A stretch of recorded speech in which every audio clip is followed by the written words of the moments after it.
I'm Barry Chum, a first-year graduate student at Yale University, and today I'll be sharing results from 3 of the manuscripts we are currently wrapping up with Frank van der Bosch at Yale and Xu Yixue at National Taiwan University on the anisotropic tidal evolution of anisotropic dark matter subhalos, and then a new initial condition package called the PIANISTpy. Okay.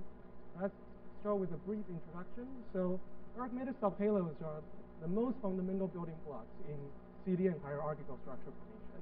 They also is highly relevant in particle physics, cosmology, and galactic scale astrophysics. And there are currently 2 mutually complementary ways to study the demographics and abundance of subhalos. One is using state-of-the-art cosmological simulations that have physically motivated initial conditions, and then also the subhalo populations, you can probe them in very diverse environments and scales. However, one of the downsides is due to limited numerical resolution, cosmological simulations do suffer from what's called the overmerging problem, where some of the accreted subhalos will undergo artificial tidal disruption. And then in parallel, in idealized high-resolution simulations, where individual subhalos can be faithfully resolved to achieve convergent tidal evolution, some of the works have found that the NFW costs remain preserved during tidal mass loss process, such that NFW subhalos, if granted with enough numerical resolution, will never be tidally disrupted. And then there also exist universal tidal tracks, tidal evolution tracks, where for all the subhalos, irrespective of the orbital parameters, their density profiles undergo self-similar evolution. And lastly, some authors have also found that the tidal mass loss rates of the subhalos can be analytically predicted by just knowing the wholesale properties in subhalo orbits. And then all of these kind of different ingredients play indispensable roles in semi-analytical modeling of subhalos and satellite galaxies. But there's a caveat. All of those results so far, or all the papers I've cited so far, they all assume in their initial conditions of subhalos both spherical symmetry and also velocity isotropy. And then so let me first define what isotropy, or the dimensionless and isotropic parameter beta is. So by definition, it's 1 over the tangential component of the velocity dispersion squared over 2 of times the radial component squared. Okay, so kind of with beta equal to 0, you have the velocity dispersion identical in all the 3 orthogonal components. So there's no preferred direction in the isotropic system. And then if you have positive beta, that's radially biased. So kind of visually, this is what it looks like. You have more radial orbits that can curve up a bit further out towards the outskirts, and then vice versa. With negative beta, you have more tangential or circular orbits in the system.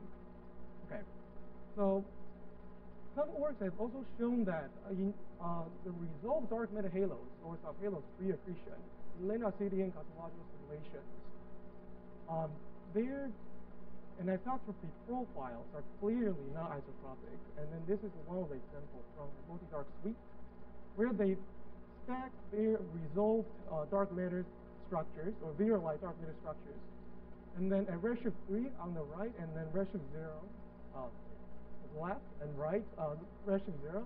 And you can kind of see the x-axis here is plotting the radius in log scale, normalized to the real radius. So from the center, the average value is around 0.2 or 0.1, 0.2, and then the level of radial anisotropy increases up until sort of roughly where the real radius is. And then the scatter is appreciable.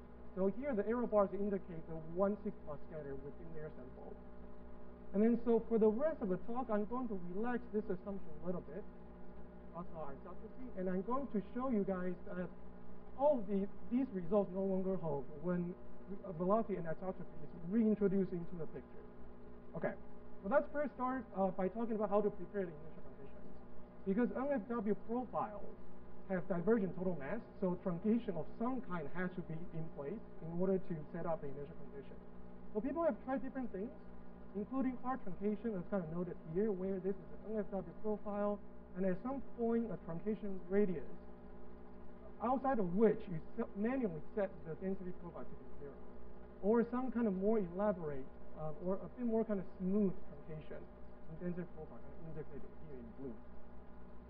But there's a price to pay, unfortunately.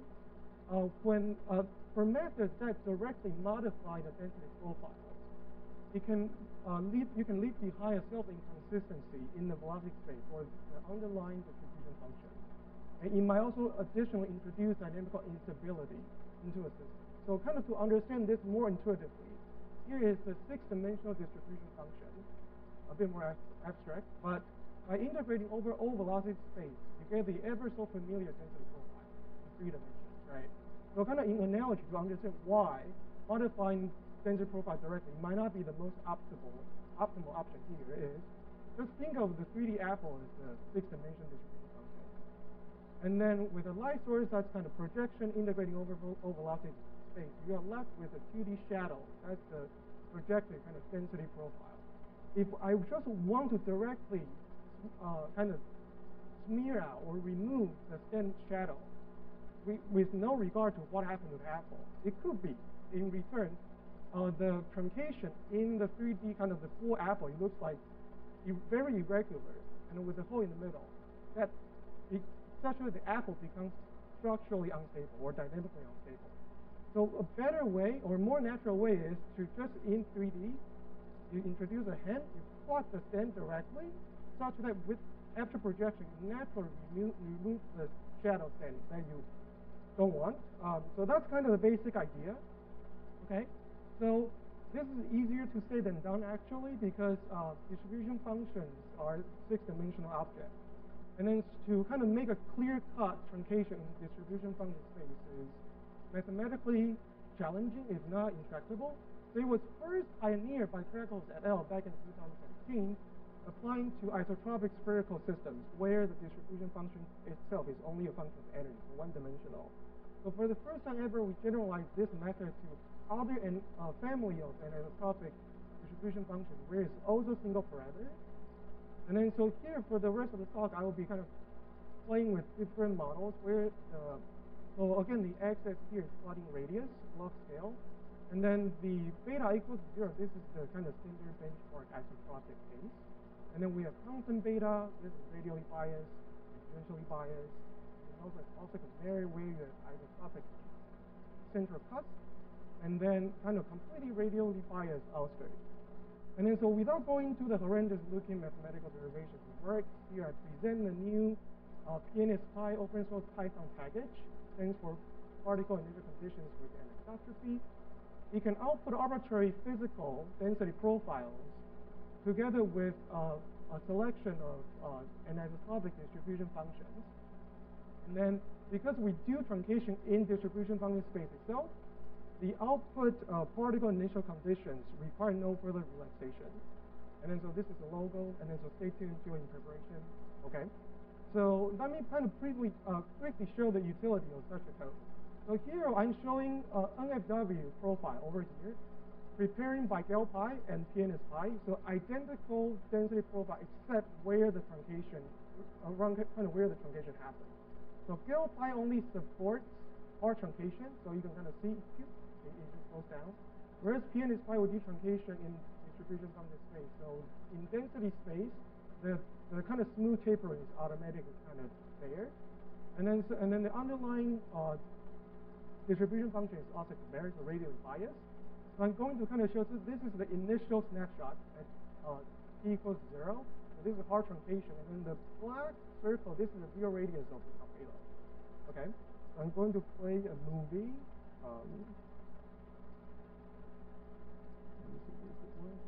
Okay, so you can quickly see that for with hard truncated profiles, you really quickly see radial instability kicks in and then actually destroy the spherical symmetry of the system. Whereas if you do truncation in the distribution function space, the same profile remains stable without showing any secular evolution well over Hubble time. So this is kind of where we are starting. And then let me briefly kind of talk about the simulation setup. So we are running pure unbody simulations using Gamer 2. So GPU accelerated AMR Eulerian code. And then all the subhalos are populated with 10 to the 7th equal mass particles.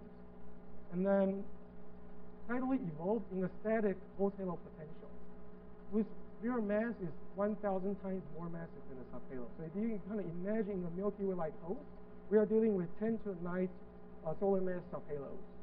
Okay? So here is the benchmark, tidal evolution of the benchmark isotropic subhalo. So let me kind of guide you through the plot. So in the top row, I'm showing the total projected density of the subhalo at t equals 0 initial condition, 6 gigayears, 13 gigayears, 30 gigayears, and 45 gigayears. And then you can see kind of the development of leading and trailing tidal tails. In the bottom two rows, I'm showing the same halo, zooming, and then only showing the bound particles of the subhalo remnants, color-coded. And then the black dots, these are all unbound particles. So kind of as tidal evolution progresses, it loses more masses, and then, so this is kind of what the bound remnant looks like with the isotropic, for the isotropic subhalo at the end of like 45 gigayears of evolution. So right now I'm going to do the same experiment, except I'm going to change the anisotropy from beta equals 0 everywhere to 0.5 radially biased. And this is the effect it makes. So it has kind of visually already striking sort of like difference. So it loses much more mass, much more rapidly by just bringing back the radial anisotropy. So kind of, that's first kind of just one more time. Okay. So let me kind of, let's understand a bit intuitively what's going on here. So let's first look at the subhalo, the gravitational potential landscape of the subhalo. So because of the tidal deformation of the host, you actually have two saddle points over here being opened up where the bound orbit can escape through one of the two saddle points constituting the leading and trailing tidal tails. And then imagine if your system that's tangentially biased, you have more circular orbits. Statistically speaking, it's difficult for those bound orbits to get anywhere near either of the saddle points and then escape the system, become tidally unbound. So those systems tend to be more tidal resilient. In contrast, if you have systems comprising primarily radial orbits, they have statistically higher chance of getting in the proximity of either of the saddle points and just be tidally stripped and just leave the system. And then so that's kind of the reason why, like kind of physically, radially biased systems lose mass more rapidly. And then so to be a bit more quantitative, this is kind of the results I'm showing the bound mass fractions of anisotropic subhalos over the benchmark isotropic prediction. So if anisotropy has no effect on tidal stripping, we expect all of these three curves to lie perfectly in one. So we are populating subhalos on circular and eccentric orbits where they are closer versus kind of progressing on x-axis further away from the host center. And you can see, depending on where we are in the parameter space, so for tangentially biased systems, it actually retains more mass. And then depending, again, anywhere between 10% difference to a factor 2 or 2.5. And for radially biased systems, you actually lose appreciable mass where it can be anywhere between factor 5 and factor 2, or for some of the systems, you actually undergo complete disruption. So I think almost time. So I don't have time to go through all the kind of slides I prepared today, but I'm just going to quickly flash some of the things we found along the way. So we actually also have a feedback-free core formation when you dazzle a little bit radial anisotropy into the system. And then we can definitely talk about that after the talk. And then we also found that universal tidal tracks no longer exist when you introduce anisotropy back in the picture. So the density profiles actually evolve in a way that's strongly dependent on the initial anisotropy pre-info. And lastly, for radially biased systems, they actually need a fairly stringent numerical resolution. Here we found that for beta equals to 5, you actually need about 10 to the 7 particles per subhalo pre-info to guarantee convergent tidal evolution. And then for subhalos that only result with 10 to the 5 particles or less pre-info, you are guaranteed to have divergent tidal evolution, which is really demanding even for state-of-the-art cosmological simulations. Okay, I'm just going to end with my summary slides. And then there are also kind of other things we kind of found along the way. I just don't have time today to share, but we'd love to talk, love to chat after the presentation today. Thank you very much. Thank you, Barry. Okay, Sebastian, can you come on up and set up? We have time for one quick question while he's setting up.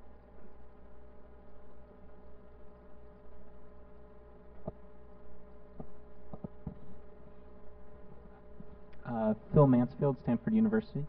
So first off, this is insanely cool. Like, I don't know if everybody kind of realizes how much you're overturning like years and years of work on this stuff, but this is an insanely cool thing that you've done. I was wondering for just a little bit more clarification about your convergence and resolution points at sort of the end. So any subhalo, if you simulate it for long enough, becomes unconverged. So what do you mean when you say that there's guaranteed convergence? So in our simulation, so this is subhalos populating or tidally evolve on circular orbits at half of the host sphere radius. And then the experiment, the idea is simple. We are doing, all the simulation we have run, we are only discretizing the underlying distribution, right? And then so there's a discretization noise comes in.